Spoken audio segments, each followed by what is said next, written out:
This program aims to find solutions to your medical queries. It seeks answers to common health problems that have been hounding you. We will help you out in finding answers to your medical concerns.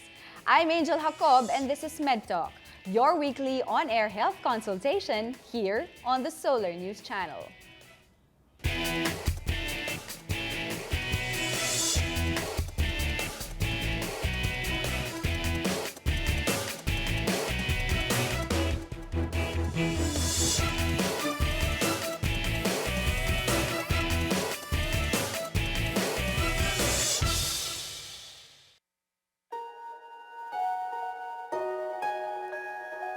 Hyperactive, inattentive, impulsive.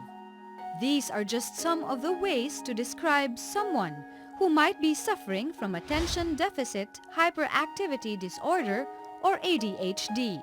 They say that you have to be able to observe it at least 7 months or more that it has been there, because pwedeng maybe the father worked abroad or there's something that happened in the family. It causes the child to act out. But for ADHD, you should have observed it at least more than 7 months. But while ADHD is considered one of the most common childhood disorders, with an average onset of 7 years old, many do not know that it can continue through adolescence and even into adulthood. Luckily for 23-year-old speech major Dominic Pe, he has a solid support team composed of family members and friends. Actually, it did feel very different. It's like, okay, so I have ADHD. I guess it's only now that as I'm reflecting, I look back and I see things, oh, this is how maybe people really look at me differently because of this. Growing up, he was usually fidgety and was eventually enrolled in a school dedicated to those with ADHD. His brother Noel and sister Nicole also showed signs of ADHD, but the early diagnosis and treatment allowed them to understand and deal with ADHD more effectively. I guess it's knowing that just because there are problems or challenges on the way doesn't mean that I should stop. Knowing that there's someone, that there were people there for me. I guess it was very exaggerating for them, very tiring, but it helped me to get through.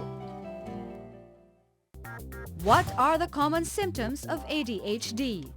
What steps should you take if you are diagnosed with ADHD as an adult? Find out the answers tonight on MedTalk. Joining us tonight is Dr. Mark Recio Cruz, Head of the Child Developmental Unit at the Capital Medical Center. You may join the discussion by calling our hotline at 548-4678. Hi, Doc Mark. Good evening. Good evening, Welcome to the Angel. show. Thank you for inviting me. It's ADHD Awareness Week, and we'd like to understand and get to know more about this condition. So, Doc Mark, what is ADHD? Yes, ADHD stands for Attention Deficit Hyperactivity Disorder. This is a neurobiological disorder, and all that it means is it originates from the brain, and it's not something we just imagine, you know. And it is diagnosed by looking at certain behaviors or symptoms. And we have this, what we call a Bible in medicine. It's called the DSM, 5th edition.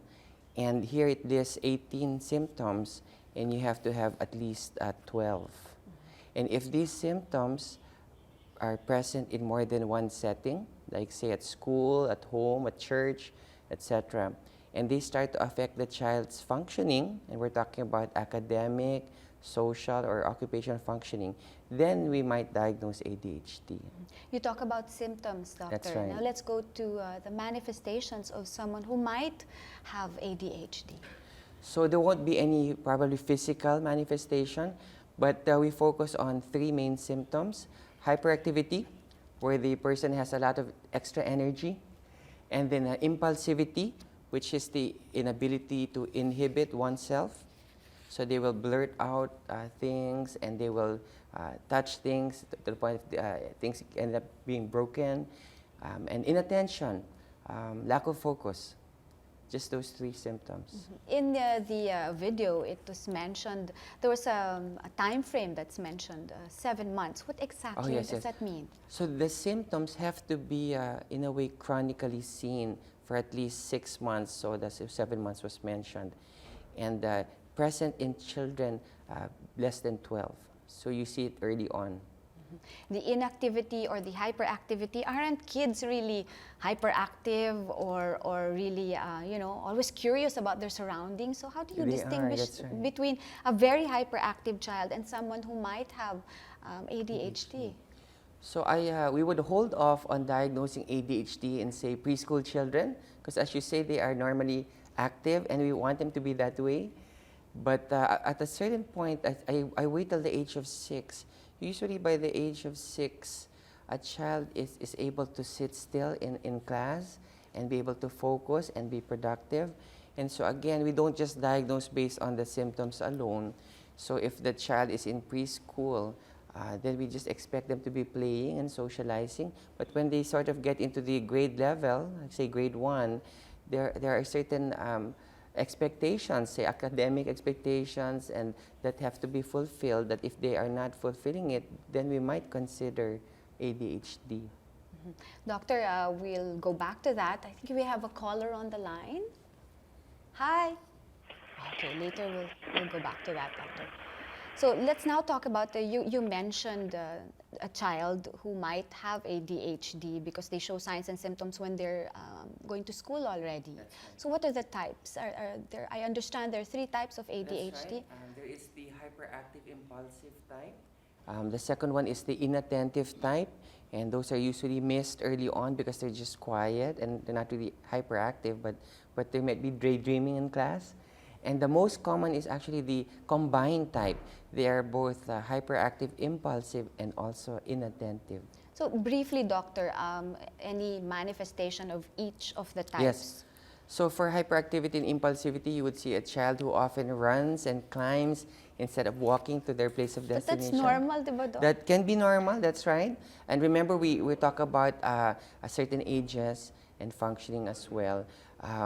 They are very restless. They can be fidgety. So if they're standing or sitting in place, they're moving. Like Mark, he was fidgety. That's why his mom caught Dominic, it right away. I'm sorry, That's Dominic, right. yes. That's right, Dominic. So for boys, it's more common in boys, and you often catch them early because they are physically hyperactive. But they can also be verbally hyperactive. They talk excessively. They might blurt out answers. In Tagalog, they might be described as parang nakaupo sa kalan, so they can't sit still. Again, restless. And inattentive symptoms, they would forget things at school. So the parents are always having to buy school supplies. They are very disorganized. Maybe they're daydreaming, drawing during class time. And then, so we consider those symptoms. We'll talk more about that, doctor. But now we really have a caller on the line, Mary Rose Ballesteros. Hi, Mary Rose. Good evening. Hi, good evening. Hi, your Angel. question, please, Doc, for good Doc evening. Mark. I'm sorry? Your question, please go ahead with your question. Yes, my son was diagnosed a couple of years ago. He's now 9 years old and in 3rd grade. My problem is, he's not typically inside the classroom very rambunctious, but when he takes his test, he gets really low scores. And I study with him, every night. But the problem is when he takes his test, they come out really badly. So is there any way to kind of improve that skill of his? Thank you, Mary Rose. Doc Mark, as a Yes. developmental pediatrician. Thank you, Mary Rose, for that question. Children with ADHD, that often is a challenge doing homework with them, and hoping to make it a positive experience. They often take more time. And in fact, the parents will see that even though they're one-on-one, that they will see their child making excuses to get out of doing it. They need to go to the bathroom, they're hungry, etc. And so we commend Mary Rose for being the tutor of her child with ADHD. In fact, if the issue is not usually intellectual, because children with ADHD are often smart, they have good IQs, but the problem is focus. So, you know, you put the student now, her son, in class with other students, and there's one teacher, and then because the child is easily distracted, they're not able to finish on time. You know, sometimes they do finish, but they're rushing their work just to get done, and so they're not able to give their best effort. And there are actually medications that could be considered, Mary Rose. No, we won't force it upon you, but there are medications that can help your child to focus while he is in class and just be able to give his best effort. So, you know, in giving the best effort, you commended Mary Rose for understanding and being very patient Yes, with her son. And indeed, they do need a lot of patience and understanding and extra love, as their behaviors can be very challenging for parents who have children with ADHD. You mentioned behaviors can be very challenging with parents That's right. of children who have been diagnosed with ADHD. How is it diagnosed? Are there tests that determine if there is ADHD in a child? ADHD is mainly a clinical diagnosis, so there are really no tests that we can recommend routinely. Now, first we do a good history, we interview the parents, and any information is helpful, so report cards, love letters from the teachers and guidance counselors, and from the parents themselves. And then we have to make sure that we're not missing any other condition that might look like ADHD, but is actually not ADHD. So simply say sensory issues, if the child might need eyeglasses and can't see the blackboard and is looking inattentive, you know, if they have a hearing problem, children with diabetes and hypothyroid issues, children with seizures, they may present with symptoms of ADHD, but actually they do not have ADHD, and sometimes even just a lack of sleep. You know, if they get a good sleep, they stop being hyperactive. Or they can be hyperactive sometimes because of too much, maybe candy, maybe, or in some cases, yes. So that the parents are supposed to avoid giving them certain food, drinks, or drinks that might cause hyperactivity in their children. how about watching television? You see, some parents would mention that, you know, they think that their kids don't have ADHD because they can watch TV all day. So, but see, children with ADHD can focus if they want what they're looking at and studying, and if they're reading a book that they enjoy, they can do that in one sitting, actually. A video game, same thing. So they're able to hyper-focus as well. But usually the issue is focusing on schoolwork, and that is the problem. So, Doc, yes. I'm sorry to cut you there, but we have another caller on the line. Okay. We have Eileen Crisostomo. Hi, Eileen. Good evening. Yes, hello po. Good evening po. Good evening. My Your question is, my child has been diagnosed with ADHD and is hyperactive most of the time. When this happens, I just let him watch TV to keep him in one place. Is this advisable? Thanks, Eileen. Thank you, Eileen, for your question. We do not advise that, Eileen, because you know, in TV, it's very stimulating. You know, there's the visual stimulation, there is sound, auditory stimulation, and if it's even computers, diba, gadgets, hands-on stimulation. But in class, the child is having to listen to a teacher who is lecturing in the front of the class, and that will become actually boring for the child, because you know, in TV it's what, a split second, you see 3 frames, and it's you know, it really gets their attention. So that does not help. What helps for them is providing them with a lot of structure, give them a schedule, and actually lessen the TV time. So lessening TV time would also lessen what does it lessen actually? Well, with TV, it is quite unlike real life, you know, where again the stimulation is not so, say, in the classroom setting. So instead of, say, just TV, maybe providing the child, if you do turn off the TV, Eileen, provide your child with activities in replacing the TV, you know, like, say, if you do some crafts maybe, and stimulating his creativity, because children with ADHD are often very creative as well, you know. They can make things out of nothing, out of garbage actually. They can put things together. So it's not just turning off the TV, but providing other activities to stimulate the child. Doc Mark will talk more about ADHD, its treatments, and how to manage a child who has ADHD when MedTalk returns.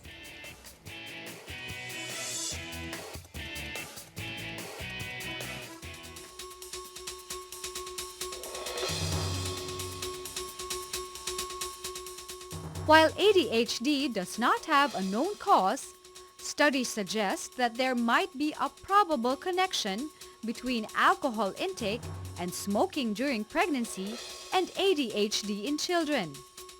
Children who are also exposed to school walls that use paint with high levels of lead are also at risk of developing ADHD.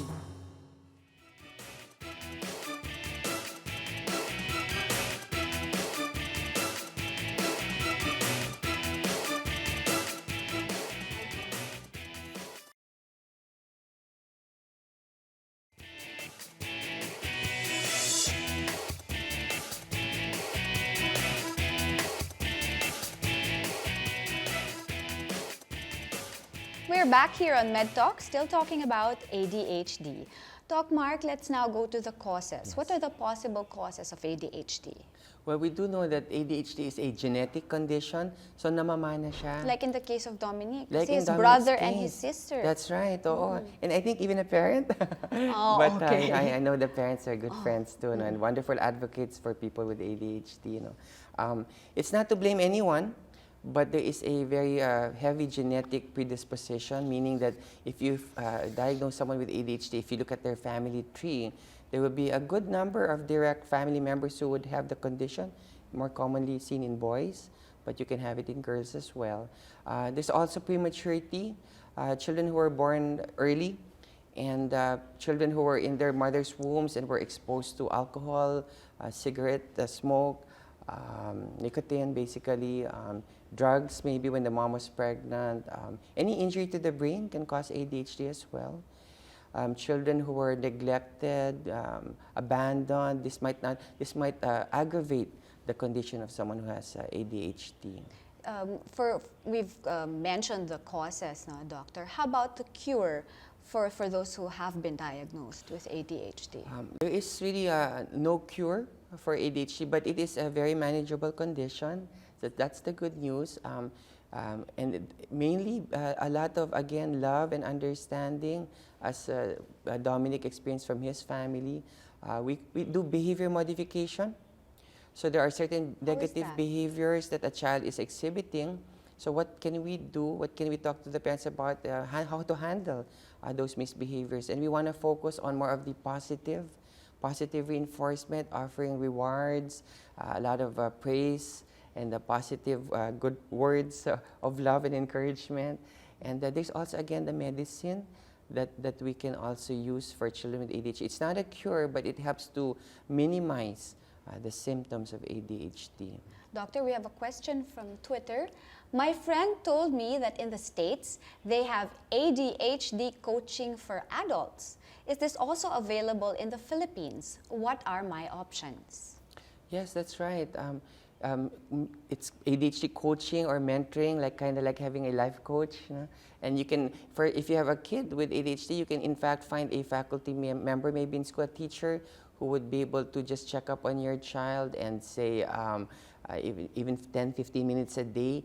And that gives added motivation for the child to do well, because if the coach says, I have to do my project because my coach will ask me about it today, if what I've done. And for this adult who called in, they can call the ADHD Society of the Philippines to ask for referrals. We do have professionals connected with the society who do ADHD coaching. Okay, we'll flash that number a little Yes, later thank on. you. Doctor, now we have a caller, another caller on the line, Mark Tuazon. Hi, Mark. Good evening. Mark? Hello. Hiya. Hi, Mark. Good evening. Your question, please, for Doc Mark. Hi, good evening, Doc. I just have a question. Do we have alternative medication for ADHD? I'm actually worried about the side effects that it may cause my brother. Thanks, Mark. Yes, thank you, Tokayo, for your question. There are some small studies looking at DHA, no, or it stands for docosahexaenoic acid. Yung other names are fish oils or omega-3, no, which you can get in fish in your diet, but you can also get as supplements. The studies are small. We're talking about studies looking at, say, 30 subjects that showed that there was improvement in memory and focus. So you might be interested in looking that up. But the medicines I'm referring to are actually prescription medicines that have very good scientific evidence that they help. And we can talk about side effects too. It's not like we just prescribe a drug. There are side effects, but those can also be managed. Okay. Doctor, we have a question, this time from Twitter. Will my child outgrow ADHD? He might or she might outgrow ADHD. The statistics are, that 70% of children diagnosed with ADHD continue to have the symptoms to adulthood. So there's that 30% that will just might outgrow the symptoms. What is the goal, doctor, in treating the condition? Yes, it's really early intervention. Children with ADHD, if they're always getting this negative feedback, right, that they're not paying attention, sit still, stop talking to your seatmate. I mean, these are all negative, feedback for the child. They can develop actually depression. They can develop an anxiety disorder. They're afraid to go to school because they know that they're just going to be reprimanded. And so that this becomes a negative thing. So if we can manage it early, then they start to develop a positive self-esteem, the way they look at themselves, they become confident, they start believing in comments that they might not be smart enough, but when they are managed, they're excelling academically, and then they prefer that. Rather than getting the negative feedback, they now would prefer getting all of the positive comments. And you mentioned getting the positive comments. Earlier, you also mentioned that they're very artistic. They can be very artistic, and it could be very athletic. They are leaders actually, and they have this extra energy. As I mentioned, they are very decisive. So rather than leading their classmates to do something negative, they can actually lead their classmates to doing something positive. That's very nice. Doctor, we have a caller on the line, Jen Bermudez. Good evening, Jen. Hi, good evening. Hi, your question please for Doc Mark. Yes, we had our son tested recently, and the psychologist said that he has very superior intelligence, but he has projective ADHD. What does it mean? Because I haven't seen the actual report yet, but I'm just curious what it means, projective ADHD. I'm sorry, I missed the term. What was it again, Pro? What's projective ADHD? Projective ADHD. Projective ADHD. John, so I'm not familiar with that term, but if perhaps the psychologist is not actually diagnosing your child to have ADHD, but possible ADHD maybe, possible ADHD. So then you would have to seek professional help from someone who could make a diagnosis if your child is indeed. Okay. Okay, thank you. Thank you, Jen. Okay, doctor, another question from Facebook. How can I help my child who has ADHD succeed in school? We were talking about this earlier. Yes, that's a wonderful question, because that is indeed our goal. Children with ADHD are capable of being enrolled in regular traditional schools even. It might be more challenging, but they're capable of doing that. And often, they come out as underachieving, because they are smart, but if you're not taking down notes, they memorize. They don't write down their homework. They don't finish their tests because of distractibility. Then, in a way, they have lower grades, but they're capable of really excelling and being the top student. So it has to really be with managing the symptoms. And again, there are ways of managing the condition that can be discussed. And so please seek help from professionals who could help you out. Okay, thanks, Doc Mark. Now we have another question from Facebook. My daughter has a hard time sleeping after drinking meds for ADHD. How can I help her get a good night's sleep? So in fact, that is one of the side effects of the medicines, is insomnia. So rather than treat the lack of sleep, we do prevention, give the medicine earlier in the day. So that by the time the child's ready to go to bed, the medicine won't be working anymore. Because with the medicines, they actually stimulate the brain to start working and focusing. I thought it was the opposite. It's supposed Like to a calm them sedative, down. right? Yes. So for some reason, it works on the chemicals in the brain to actually make the brain start working, but it makes you calm. That is right. It makes you calm, but your mind is actually working and working hard. So then even if you wanted to sleep, your mind will want to work. So earlier. So give it earlier. During the day. Consult your doctor po about giving that medicine earlier in the day. Okay. Doctor, final words, how do you help your child who has ADHD? Yes. Well, children with ADHD can achieve academic, occupational success with proper intervention and support. So think of the likes of Michael Phelps, the most bemedaled swimming athlete in the Olympics, Will Smith, the actor, many famous people with ADHD, John F. Kennedy. So they can indeed succeed. But the earlier the intervention happens, the better for the child. Doctor, and speaking of early intervention and awareness, there's a run that's happening this month. Please tell us about that. Yes, in commemoration of the ADHD Awareness Week, the ADHD Society of the Philippines would like to invite everyone to join us for our fun run. This will be on October 27, the last Sunday of the month, at 6 a.m. at the UP Academic Oval. Please join us for a 2.2 or 4.4 kilometer run. And please call the ADHD office for more details. Thank you very much, you. Doc Mark, for joining us tonight. Thank you for having We learned me. so much how to understand and to be more patient with our loved ones who are diagnosed with ADHD. Thank you once again. Thank you, Doc Mark Resho Cruz, for enlightening us about our topic for tonight. See you again next Tuesday on MedTalk, 10 p.m. on your scheduled on-air consultation on the Solar News Channel. This is Angel Jacob. Good night.